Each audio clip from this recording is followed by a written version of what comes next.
Bene, allora io chiamerei al tavolo la professoressa Rosemaria Mwaipopo. Come vi ho già detto, è docente di antropologia sociale presso l'Università di Dar es Salaam, Tanzania, ed è ricercatrice e studiosa delle disuguaglianze di genere in Tanzania. Il titolo del suo intervento è Diritti delle donne e uguaglianza di genere in Tanzania. Buongiorno. May I start by first of all thanking Marian Lambert and CVM for inviting me to share my experience from Tanzania. And it's very nice to have this audience to speak and share what I have experienced in my home country, and hoping that it will probably bring certain messages on the whole issue on women's rights and gender equality in Tanzania. And as Katia said, I work with the University of Dar es Salaam. I've been a teacher for 25 years at the University of Dar es Salaam, and my area of specialization is gender and women's rights, but I also teach about natural resource management. So if I may start. Yeah, just for an introduction, I just wanted to say that Tanzania, as all other African countries, the pursuit for women's rights and gender equality is an historical project. And it is intertwined with so many experiences, particularly with cultures, but also with the dominant politics of the times. But there's been a lot of space for activism, women's activism or cultural activism, and it has been accommodated when it questions power. And it has been quite beneficial in influencing how women can address some of their rights. But as any other country, as you have known, there's also been moments of silencing, particularly when questioning power is seen to be very controversial. But I want to say that Tanzania, as other African countries have experienced, we've made a lot of achievements in terms of fighting for gender rights, but there is so much more that needs to be done. And I think that's similar to other countries as well.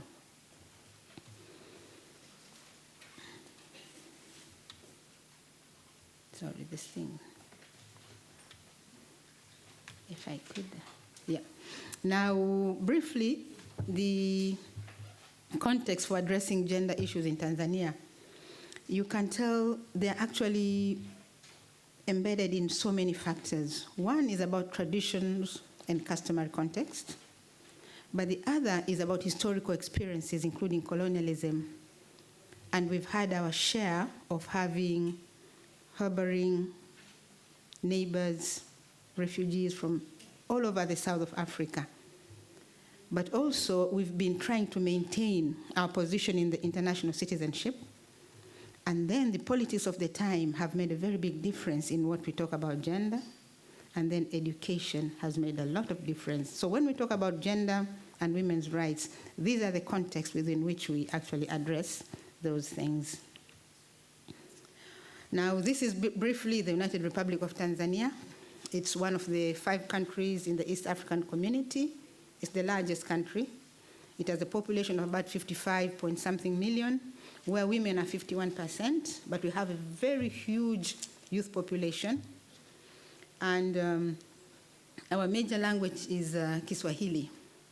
I speak English because English is the major language in higher education and for international collaboration. Our major religions are Christianity, Islam, but we have a huge presence of traditional religions. And life expectancy is increasingly being higher, particularly for women.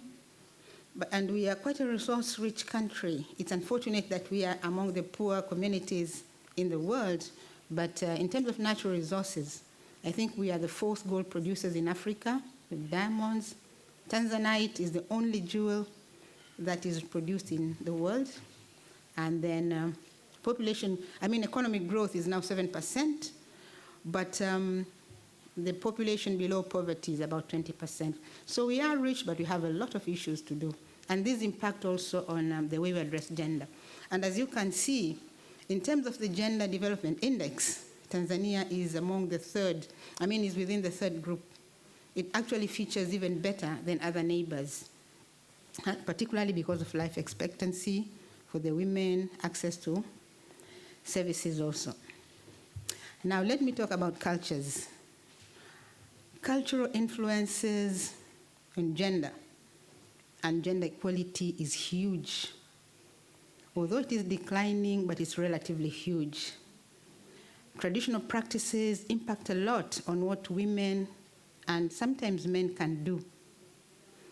And in a community where we have about 112 different ethnic groups, you can see how we have different traditional practices impacting on gender, particularly when it comes to age. This is a picture from one of the communities that I work with. It's called the Barbaigu, and they have maintained their traditional practices up to this moment. And religion has a huge influence on gender.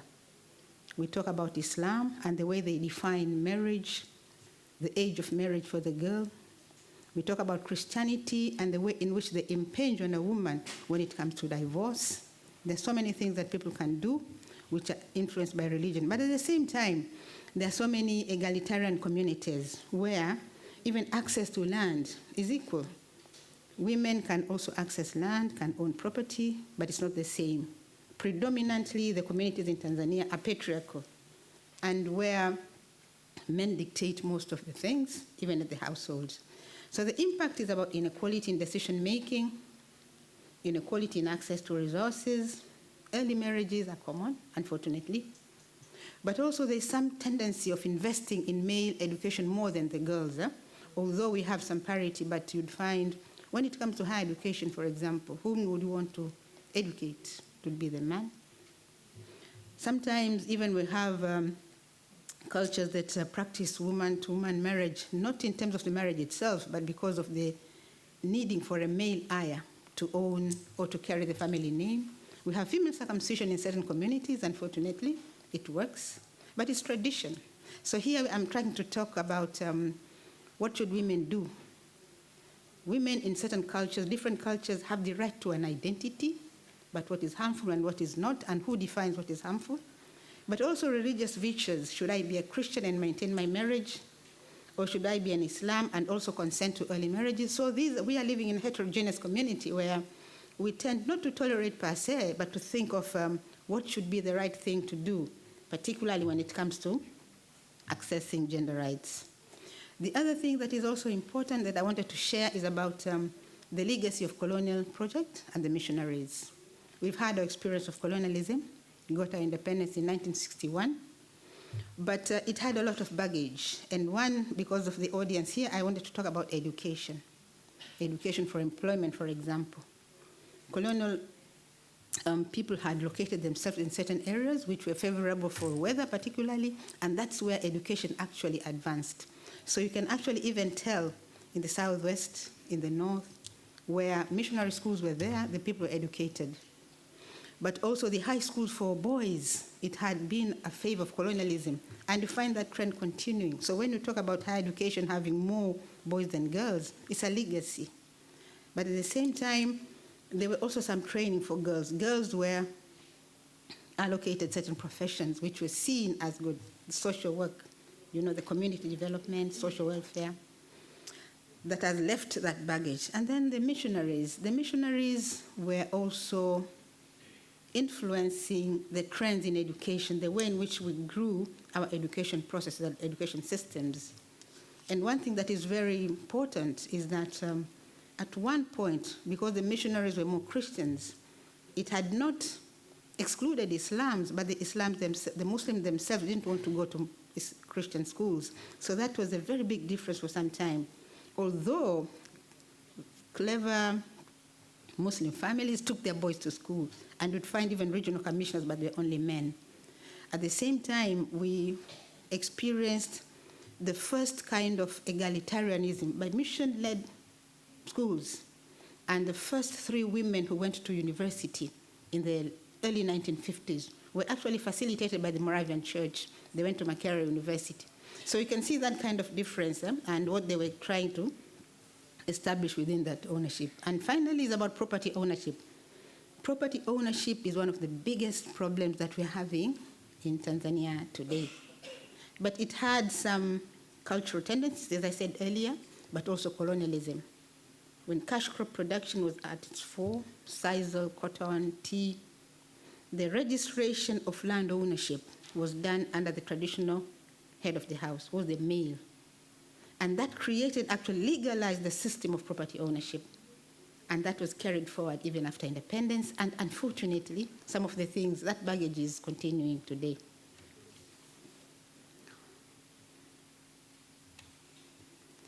Then we are part and parcel of the international community. We are not an isolate. And we want to be seen as present within the community as we talk about gender. And the country has ratified almost every gender instrument that you can talk of. CEDAW, the African Union Gender Decrees, the SADC, the Southern African Development Cooperation Gender Policy that was drawn in 1997, and it actually declared that women should be given equal opportunities to education.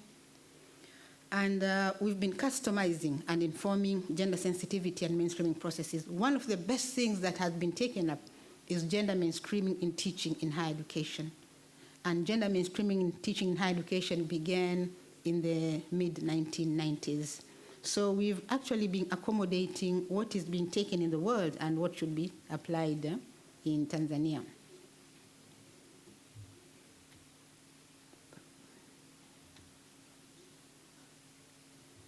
Now, let me talk about the politics of the times.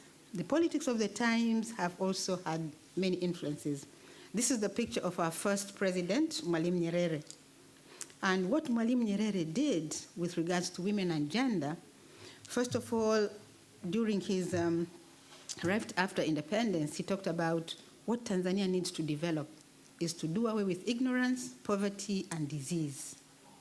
But at the same time, even before independence, when Mwalimu Nyerere was a student at Makerere University, he actually explained how he thought the traditions in Tanzania are very unfair to the woman.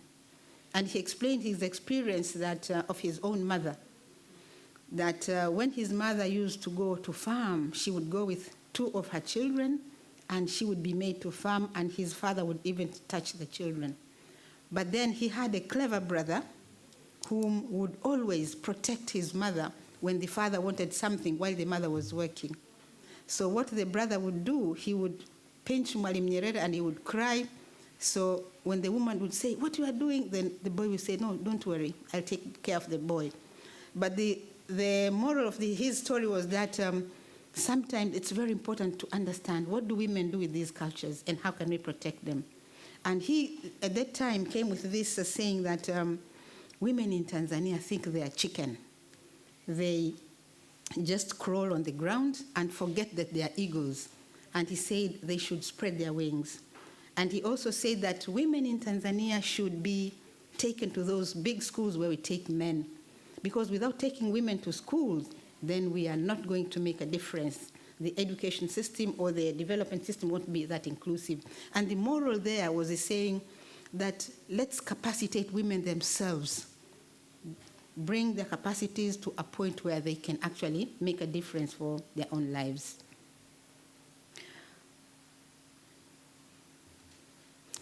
Another experience that we have also is women's participation in the political process.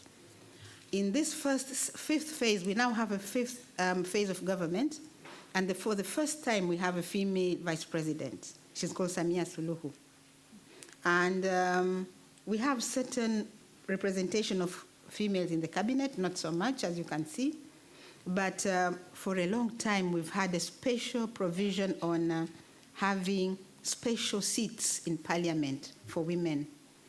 Since 2010, that provision is 30% representation in parliament.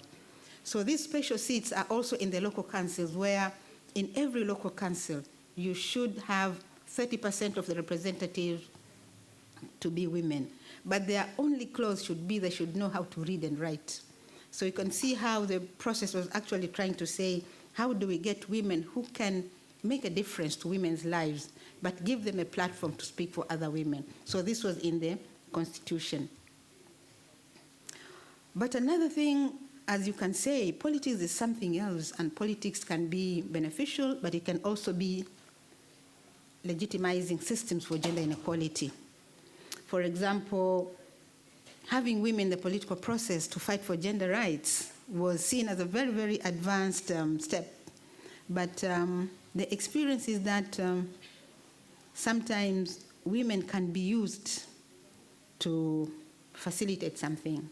Women at home are very active members for mobilization. They can mobilize for a particular leader, and eventually the leader, probably a man, and not even their own women, because we've never had 50-50 representation.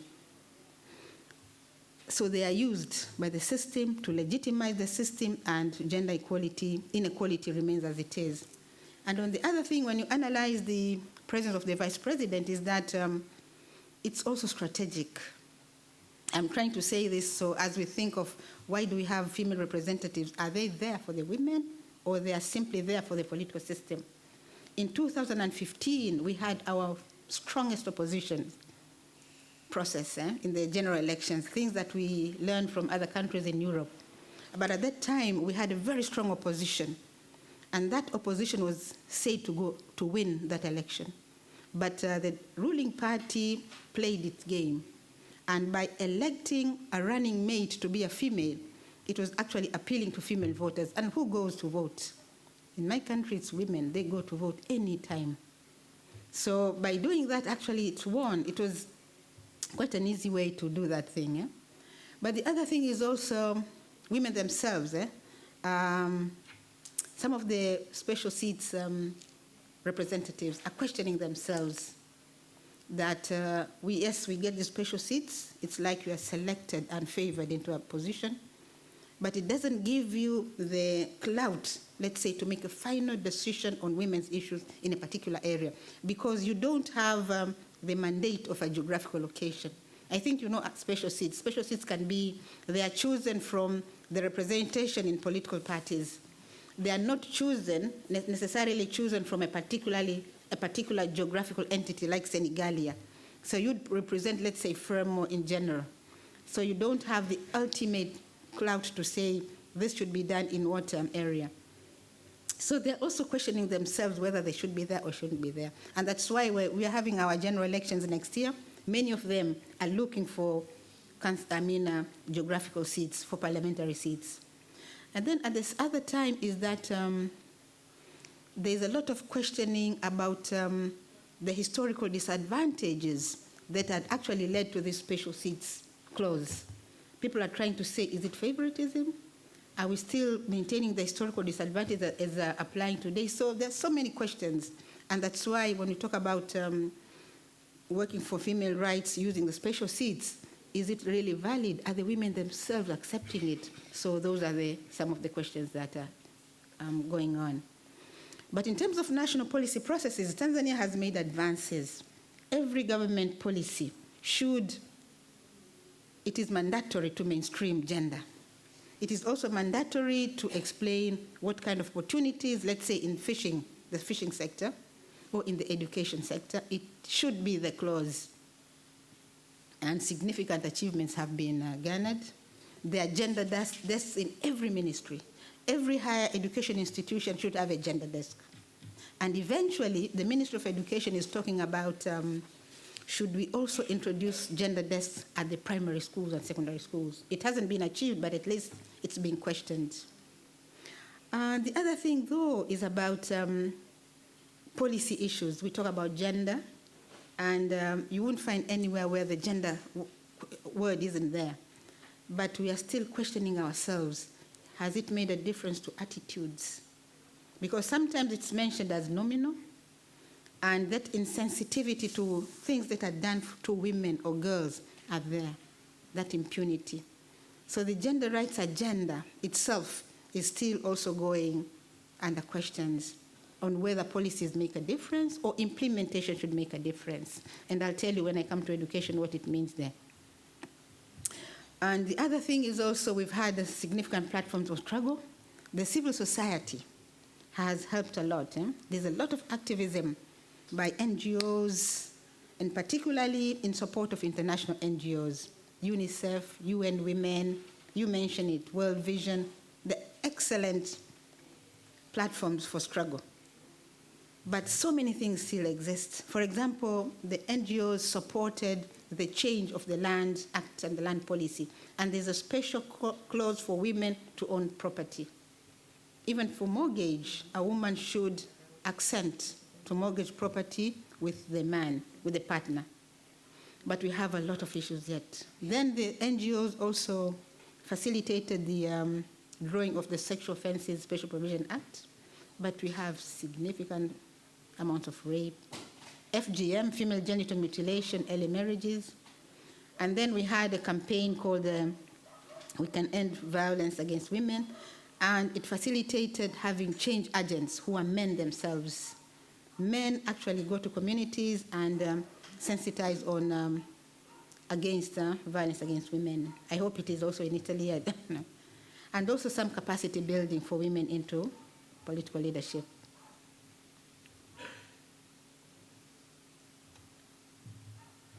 Oof, sorry. Doesn't work. Yeah, it doesn't.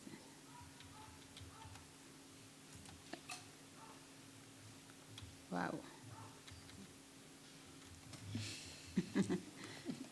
Sorry. Oh, yeah.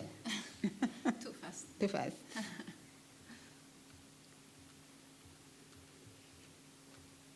Okay. Yeah. Yeah, the education platform eventually.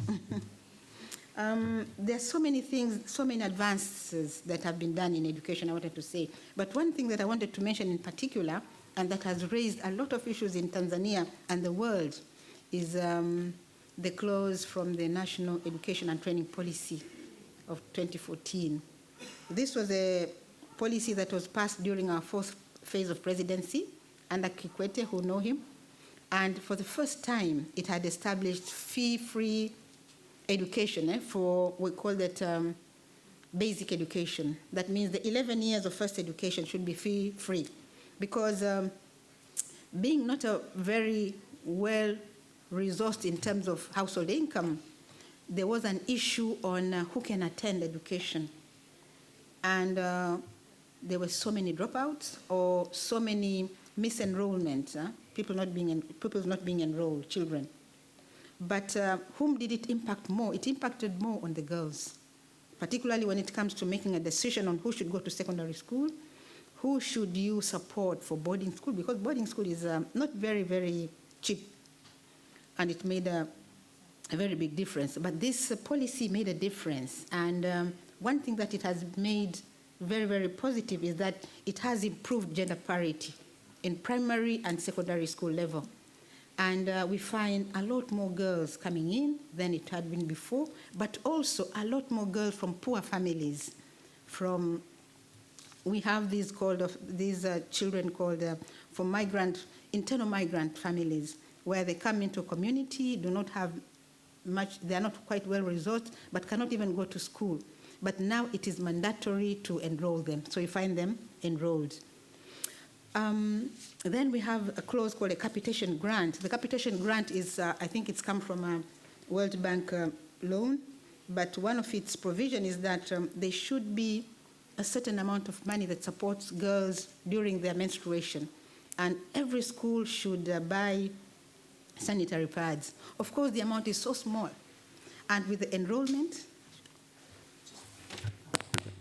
sorry. The amount is so small, thank you. And the sanitary pads are not enough, but at least there has been some consideration that some girls cannot attend school in certain days of the month because of not having sanitary pads. So this clause was taken very, very positively. It doesn't suffice, but at least it was an idea. The dropout cases have reduced, but they're still there, but for different causes. For the girls, it's more about pregnancy, But for the boys, it's more about truancy. And in some schools, the dropout rates of boys is even more than for the girls. But at least the education sector is trying to see, how do we address these girls? Yeah. In higher education now, for that matter, higher education, as I said before, has been gender sensitive for a very long time. In 1976, our first president actually said that there is an issue for girls not going to higher education because they are forced to get married.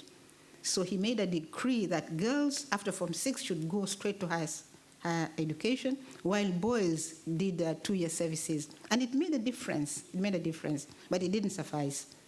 In 1990s, the higher education sector had something called preferential access. Here, the government made a decision that they have to make a provision that allows girls to go into higher education, even if they have lower points than boys.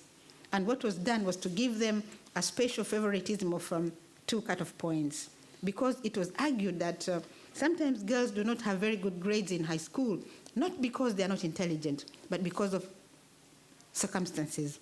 They are probably made to work more at home than the boys, don't have much time to study. They are probably in certain conditions that they can't perform better. So that was the program, and it made a lot of difference. Then there was pre-entry programs, particularly for the STEM students, science, technology, engineering, mathematics. And then we have mainstreaming gender. I'm part of a mainstreaming gender process in the University of Dar es Salaam, and we've been doing this since the 1990s. But at the moment, we are doing our second gender policy, where teaching gender in the academia is taken to be mandatory. Of course, it has worked a little bit, but the science subjects haven't taken it up. Although they have small programs on supporting women into their specializations. Recruitment is also not very gender sensitive. There is a gender clause on recruiting female academics, but where do you get them when they're not even at the university? But there is a process of saying, how do you mentor young, good girls and make them join the academia so that they will teach higher education? Those skills are not there, so you find a very, very big difference in terms of leadership in higher education.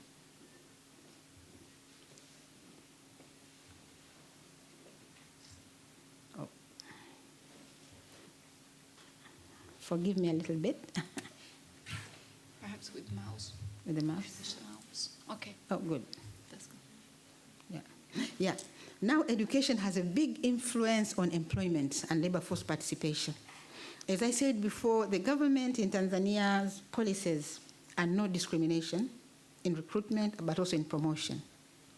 There's also much emphasis on income generation, the small funds for women. This is a clause in every local government authority. Because one thing that has been argued is that let women work, give them the capacity to work, and then you can build their capacity. But the loans are quite meager. There's the national economic policy, there are small funds for women to make them work, but they're also very small. Now, as you can say, I wanted to say that why I'm emphasizing on education. Education in Tanzania is seen to be one of the platforms where women can make it. But at the moment, even if you see the data on employment, see where they are. There's a huge difference in the sectors. But there are a lot of women in the agricultural sector, because we are predominantly still an agricultural community, and also in household economic activities, but not in government. You don't see them in parastatal organizations, neither in other sectors. So there's a huge difference. And it is already known that the higher education that woman gets, the more profitable employment that one gets. The informal sector is seen as one of women's refuge. The good thing about the informal sector in Tanzania is that it lets women, even if it's a very small kind of work, we have a huge number of market women. They're very proud because they own the income, they own the process, and can actually dictate terms even at the home. The informal sector has allowed many women to support their children to school, but it's very vulnerable. We are a community that is changing. Industries is coming in, small industries, and the types of jobs that they get now, they come easy, go easy. Very small employment, no insurance, job security very small. So those are the things that we are working with. And then the health sector, I just wanted to mention the reproductive health care. One thing that Tanzania is doing is in addressing strategic and practical needs of the women, training service providers. And now there's a huge emphasis on making at least basic services accessible to people. But being a huge country, it is still a challenge. And resource shortage is making it very, very different. But one thing that I want, and this picture, this picture shows, for whoever knows Swahili, the health sector is now emphasizing on engaging men.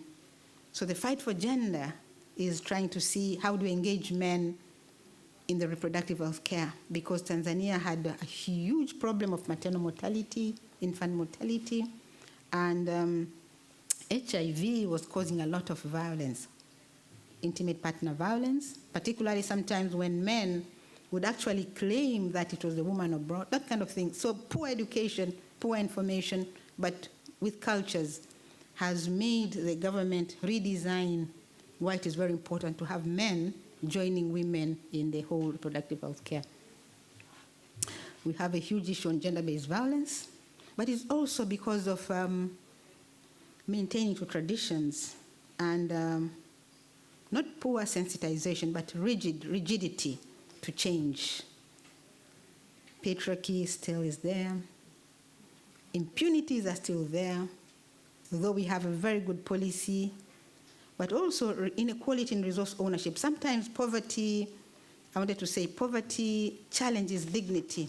A woman won't leave an abusive house. She doesn't have good education. She doesn't have alternative incomes. Where would she go? So she clings to religion or clings to culture. It's very different. But there are so many issues with gender-based violence which are being addressed. So what can be done?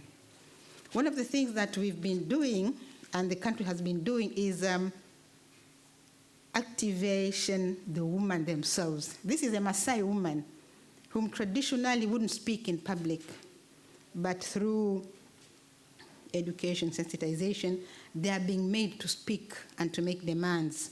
So those things haven't changed, but at least women are trying to make, this is in a meeting that we were trying to see how do they talk about their own identity and what does it mean to be a Maasai woman in a community which is traditionally very, very patriarchal. Yeah. So we are repositioning the cultural position, thinking about the person themselves, but we're beginning with the individual themselves. This is what it's been doing. So making them be active to pursue also opportunities, but also through access of information. And as you can see, information, how do you inform them in their own culture, their own languages, but making them engage. But the other thing is also, which hasn't been very successful, but is confronting masculinities. Our huge problem is about these rigidity in changing mindsets. And that masculine kind of identity, why such impunity? So even, let's say, when you have a cause on gender-based violence and it goes to the police and to the courts, you find this kind of dilly-dallying, simply because a man would rally with the other policemen and delay the process. And why should policy level be insensitive? This is a lot of challenge, but still, it's being done. And civil society is supporting it very, very strongly. So the other thing is education. Education, as I said, gender equality should start at the home. This hasn't started very well, but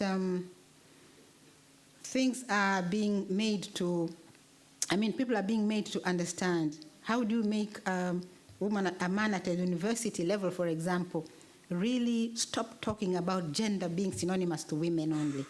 You start it at the home. And then other opportunities also, yeah. And, but the other question that I think some of you would share is about what do you teach about gender at what level? As I said, we probably don't have much problem when it comes to enrollment at primary level, but we have issues to do with what is it about gender that you teach a young girl? We are faced with gender-based abuses at very, very lower level. How do you teach a girl to protect? And there's this whole thing about cultures and traditions that is becoming very, very controversial at the moment. And the curriculum now is trying to accept that instead of just teaching children about the biological processes, let's say menstruation only, and the danger days, you also need to teach them to be vigilant and protect them. And some of the teachers, even at the ministry, the officials at the ministry are trying to say, don't touch on cultures. But activists are trying to say, but these girls know these things are happening. So what are you trying to tell them? What is gender here? What is culturally appropriate to teach a young girl and a young boy about gender? That is what is happening. Mm-hmm. So finally, I wanted to say some of the persistent questions that are remaining is about teaching about gender. Teaching about gender as a norm, simply as part and parcel of the curriculum, or teaching people to be very creative, critical interrogation of knowledge, that process of generating knowledge. What is gender? How does it apply within that cultures? And the other thing is about academics. All universities, all higher education institutions now have a very strong mainstreaming of gender in most research, particularly in the social sciences. But one thing, if you make an analysis, sometimes it's about adding on gender in some of the researches. It's not about a critical analysis of thinking, what is it about gender that matters in this particular process? For example, the methodologies that we use, you may simply add women participants, let's say, or women respondents in a particular research. But when it comes to analyzing the gendered context that probably creates, let's say, inequality in access to legal assistance, it's not very well done. And that's why there's so many loopholes still continuing. The other thing is on the institutional limitations. Institutional limitations, this is a huge thing. And as I said before, all policies have the question on gender, on women. But sometimes when it comes to make a decision, let's say changing the Marriage Act, if I may say, the Marriage Act in Tanzania allows for marriage of a girl at 14 years, as long as the parents consent, and a boy at 15, and it has been challenged. But the government didn't consent to its changing. And we had very vigilant young two lawyers who went to the High Court and actually won a petition. But the government and parliament refused to change the Marriage Act.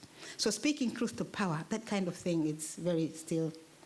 And there's a lot of references, we shouldn't touch culture because it would make the status quo delicate, but it doesn't make a difference. So those are the things, yeah. And then the other thing is also going down the ladder. One of the things that people are fighting for is let's address gender-based violence against children. We had, I think the Legal and Human Rights Center in Tanzania established that sexual violence against children was one of the huge violated human rights last year. Although we have programs called Tuseme, Let's Speak Out, child marriage are still prevalent. There's this double standards. So those are the things that are happening, are still remaining. What do you do about them? So more politics, child pregnancy. Child pregnancy, I just wanted to mention it because it also has raised a huge furor in the international platforms because of our first president, who actually declared that he won't allow schoolgirls who get pregnant to be brought back to school. Although the policy that I mentioned earlier, the 2014, had actually approved. He said he doesn't want young mothers coming in and going out to feed the baby. He said it was a very strong statement that nobody liked it very much, but who should say? So, but fortunately now, last year he was pressured by the World Bank because the education sector receives a huge loan from the World Bank, pressured by civil society and the World Bank, and eventually they've consented to not to retain the girls in school, but they say they will take them to an alternative schooling system that probably use the same curricula as the other form of schooling. But why? Why should we have these things happening here? Yeah. And poverty, yeah, poverty is still a factor. It actually affects access to resources. It affects access to proper boarding facilities for girls, for example. And in the process, they are vulnerable to so many other things. And in conclusion, I want to say that we are changing policies. Policies now, we are trying to say Tanzania should stop emphasizing on simply equality. Fairness is very important because fairness sorts of acknowledges that it's not about the numbers, it's about the cultural and historical conditions that a certain population group faces versus the other. And that's why we have these gender rights and women's rights. And then also advancing the multi-stakeholder platforms, communities, academia, the NGO and government, but also innovative learning and sharing experiences and bringing in more men into the fight for gender rights and equality. So, having said that, thank you very much. Thank you for listening. Thank you. Thank you.